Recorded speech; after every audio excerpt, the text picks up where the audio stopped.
Առանձնապես կարևոր։ Այժմ հանձնարարության իմաստն է Աստծո որդիների սրտերը դարձնել առաքելական հայրերի հավատքին և դրանով իսկ մարգարեների խոսքին։ Դրա համար անհրաժեշտ է մի մարդ, ով Աստծուց հատուկ առաջադրանք է ստացել։ Եղիայի նման մի մարգարե, որն ունի այնպիսի նշան երկնքից, որի ճշմարտացիությունը հնարավոր չէ կասկածի տակ դնել։ Երկու բան նրան կտարբերեն բոլոր մյուսներից։ Առաջին, նա կունենա այս ժամի համար խոստացված խոսքը, և երկրորդ, վերականգնման իսկական առաքելական ծառայություն։ Սա է իր եզակի կոչման և առաքելության համոզիչ ապացույցը։ Սրա միջոցով Աստծո զավակների ուշադրությունը կուղղվի դեպի մեր ժամանակի պատգամը։ Մենք գիտենք, որ Եղիան նորոգեց Տիրոջ զոհասեղանը, որը կործանել էին։ Սրա համար նա վերցրեց 12 քար ըստ 12 ցեղերի թվի և կոչ արեց Աստծո ժողովրդին որոշում ընդունելու։ Նա ասաց իր աղոթքի մեջ. «Ով Եհովա Աստված Աբրահամի, Իսահակի և Իսրայելի, այսօր թող գիտցվի, թե Իսրայելի մեջ դուն ես Աստված, և ես քո ծառատ եմ և այս բոլոր բաները քո խոսքով ըտրի։ Ինձի պատասխան տուր ու այս ժողովուրդը թող գիտենա, թե դուն ես Աստված, ով Տեր, և թե անոնց սիրտը դարձնողը դուն ես»։ Երրորդ Թագավորաց 18:36-37։ Առաջին Եղիան և Հովհաննես Մկրտիչը,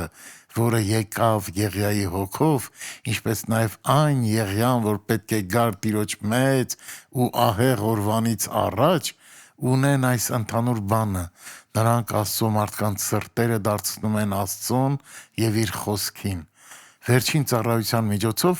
մարգարեական խոսքը, որը հայտնվել է հայրերին, ինչպես նաև 12 առաքյալների վարդապետությունը, պետք է ազդարարվեն, որպեսզի եկեղեցին ըստ գրվածի կառուցվի առաքյալների և մարգարեների հիմքի վրա, որի անկյունաքարը Քրիստոսն է։ Եփեսացիս 2:20։ Նա, որ իր մեջ չունի ճշմարտության սերը, նրա համար է իրականում Երկրորդ Թեսաղոնիկեցիս 2:11 համարում գրվածը, և դրա համար Աստված մոլորության ներգործություն կուղարկի նրանց, որ ստության հավատան։ Արդեն այն ժամանակ Պողոսը կանխատեսել էր այդ և գրել էր իր համագործակից Տիմոթեոսին, և իրենց ականջները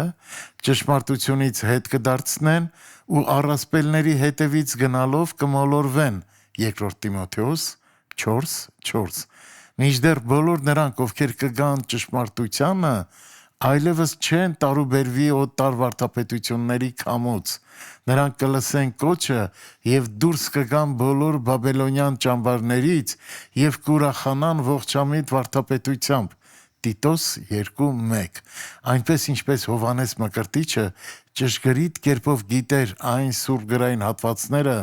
որոնք վերաբերում էին իրեն, այնպես էլ մեր ժամանակների համար խոստացված մարգարեն։ Աստվածային հայտնության հիման վրա նա մարդկանց կբերի այս ժամանակվա համար խոստացված խոսքը